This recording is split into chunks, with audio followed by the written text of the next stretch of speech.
somos nacionalistas. Desde que comenzó nuestra lucha, nos forjamos objetivos. Bien, han sonado unos disparos. Aquí estamos, frente a la catedral.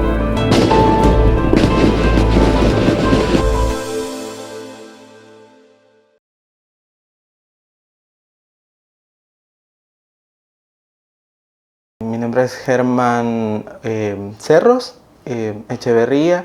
Actualmente soy psicólogo del Instituto de Derechos Humanos de la UCA y tengo más o menos entre 4 y 5 años trabajando con víctimas del conflicto armado. ¿Qué tan largo puede ser el proceso para una persona para asumirse como víctima? De hecho, el proceso va a depender propiamente de la persona.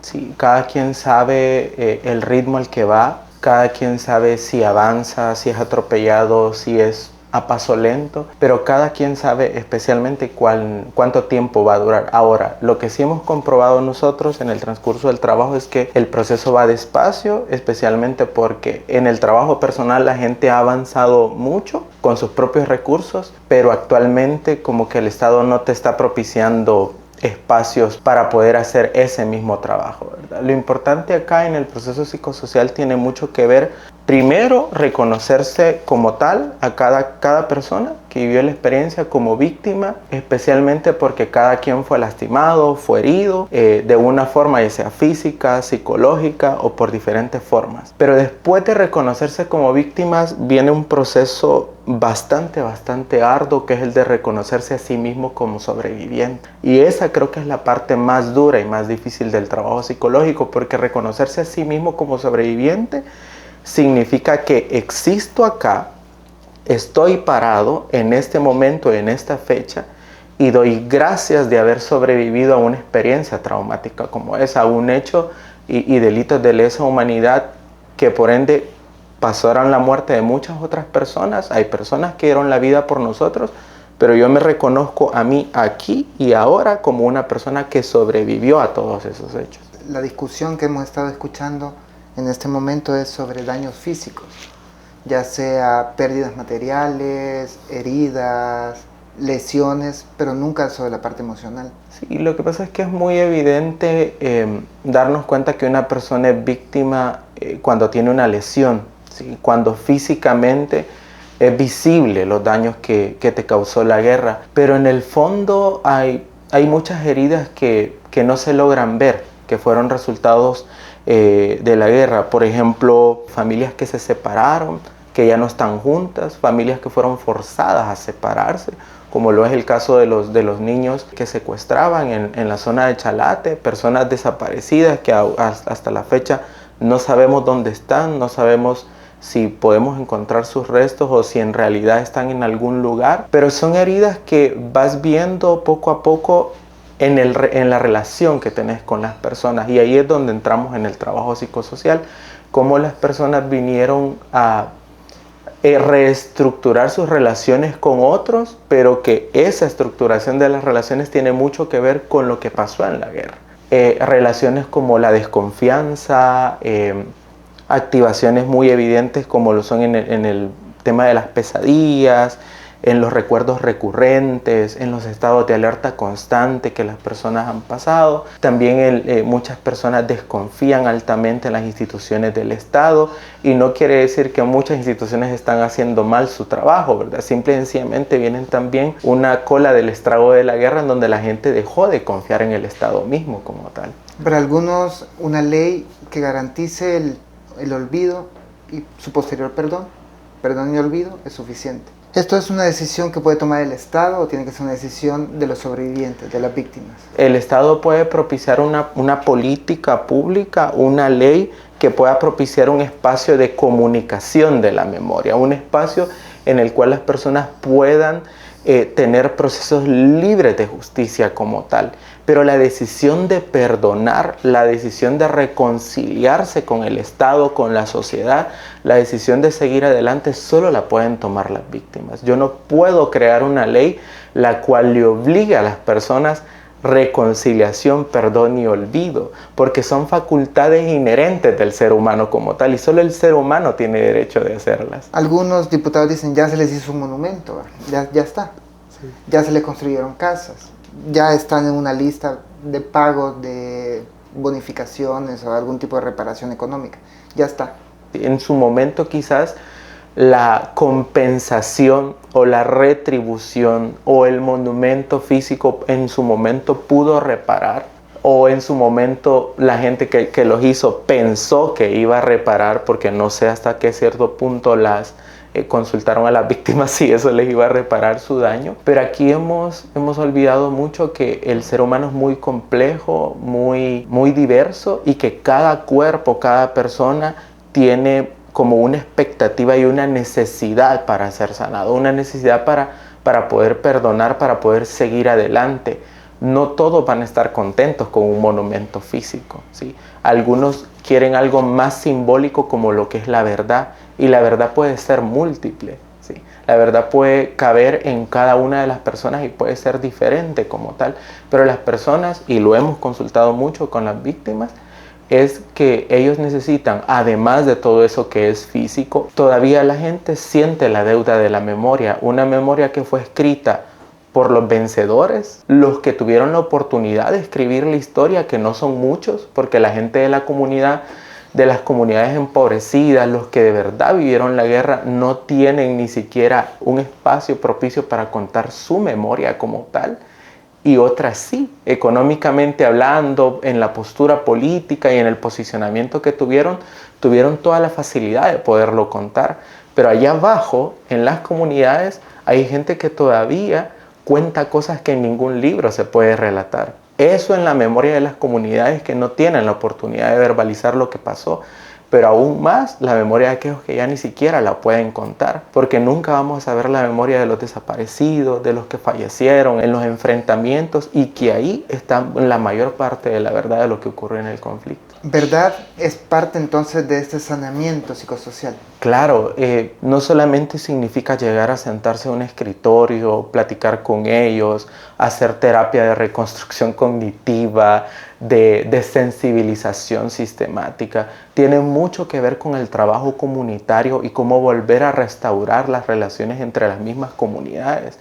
Relaciones que se perdieron en el momento en que los poderosos, llamándose los que orquestaban el conflicto, obligaron a personas de la misma comunidad a entregar a sus familiares, y en ese momento las relaciones se perdieron. ¿Hay forma de ver o cuantificar los daños psicosociales? Sí, hay investigaciones que propiamente hablan sobre personas que vivieron conflictos armados o situaciones o contextos bélicos en las cuales te demuestra como resultado que hay población con depresión, con estados de alerta constantes, personas que todavía tienen pesadillas, recuerdos recurrentes, activaciones inmediatas ante un estímulo, como por ejemplo con un helicóptero, con ver a un policía, con ver a un uniformado, ver un arma, más ahora en los contextos de violencia actual, que constantemente en las comunidades pobres escuchamos una balacera y nuevamente vuelve a activarse nuestro sentido de lo que pasó en el momento del conflicto. También hay algunas cosas que a simple vista, si no te metes en el territorio y si no tenés trabajo propiamente con las personas, es muy difícil verlo. Pareciera ser que hablamos solo de víctimas del conflicto en comunidades aisladas. ¿Qué pasa con la gente de la ciudad? Sí, lo que pasa es que ahí tiene mucho que ver, y ahí es donde yo invito no solamente a los psicólogos, psicólogas, abogados, abogadas, a hacer un trabajo con lo que se está haciendo con el conflicto armado. Aquí necesitamos profesionales en artes plásticas, profesionales en la antropología, en historia, que puedan dar por lo menos una vista, un panorama de cómo se vivió el conflicto como tal.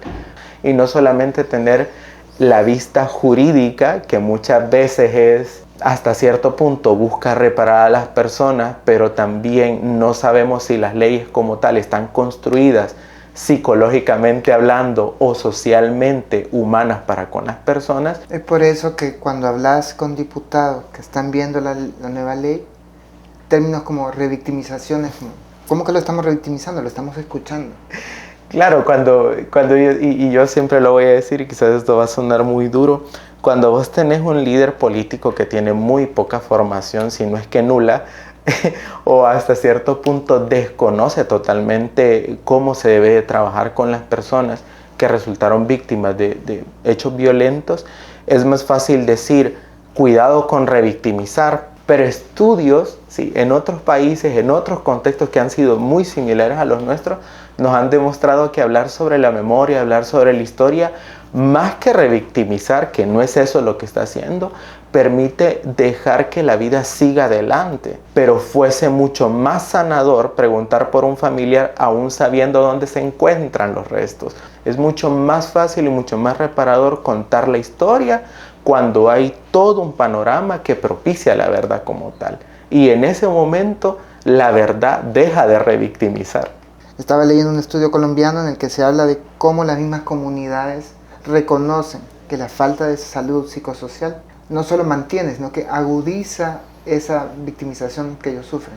Sí, yo una gran experiencia que puedo sacar de las personas de las comunidades es que ellas te enseñan, más que tú les llegues a enseñar cómo sanar las cosas, ellas te enseñan a ti mismo cómo poder repararse. Yo creería que políticas públicas como estas tendrían que construirse desde abajo, desde las personas. En cambio, desde mi posición de privilegio, yo te puedo decir, esto se puede sanar de esta forma, esto necesitan las víctimas, ¿sí? Y es a veces la posición de nuestros funcionarios públicos, ¿verdad? Hablar desde el privilegio o hablar desde la versión heroica del conflicto armado, porque yo fui comandante, porque yo estuve en tal posicionamiento, pero al final la gente de la comunidad a las que les tocó duro, las que les tocó huir de sus casas, ir a los resentamientos en Mesa Grande, en Honduras, son a las cuales les podés preguntar y son los que mayormente cruda vivieron la guerra. Ellos sí la vivieron como tal.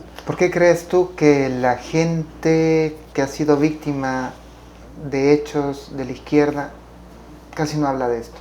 Sabemos que hay un costo político que, lejos de rendir pleitesía a la política, también lastima tu verdad. A los funcionarios públicos que en algún momento traicionaron su verdad, su dolor, las heridas que le generó la guerra, solo por rendir pleitesía a una posición política como tal.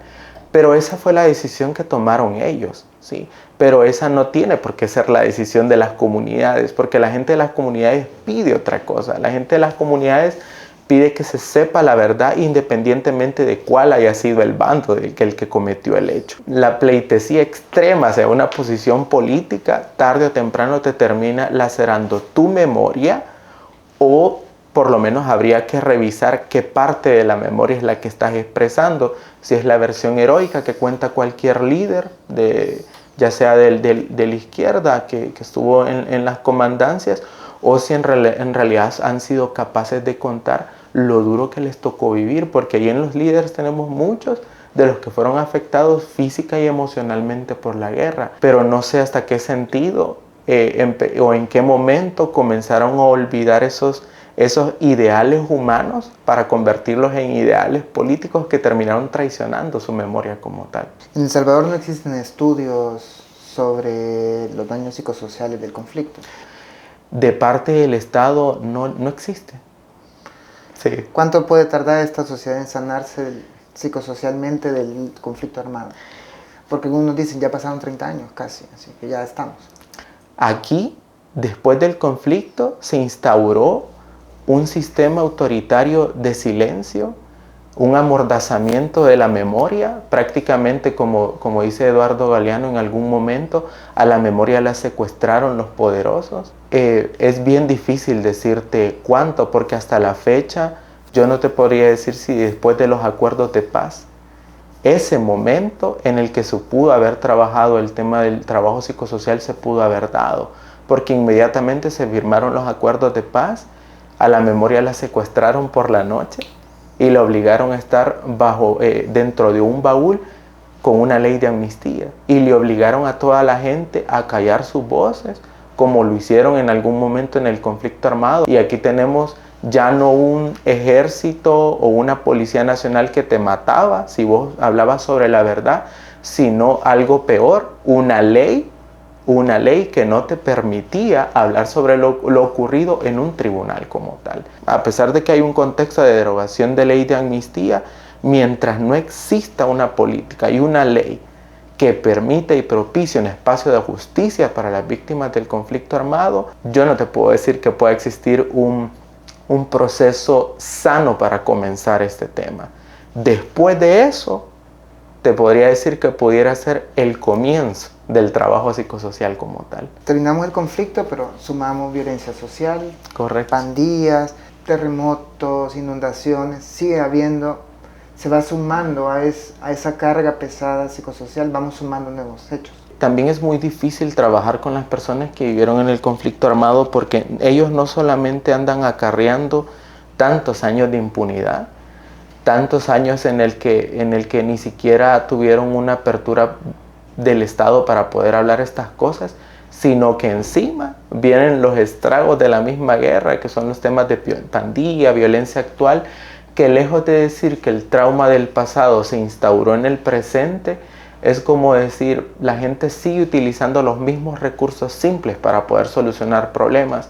Si en aquel entonces una medida de solución de un problema social era el asesinato, las desapariciones, las masacres, son los mismos planos, los mismos mapas, las mismas estrategias de seguridad que se siguen implementando para dar respuesta a una situación social. Es bien difícil decir si se instauró el trauma del pasado en el presente, pero lo que sí te puedo decir es que la misma fórmula se sigue utilizando. La represión y las masacres para poder solucionar conflictos sociales.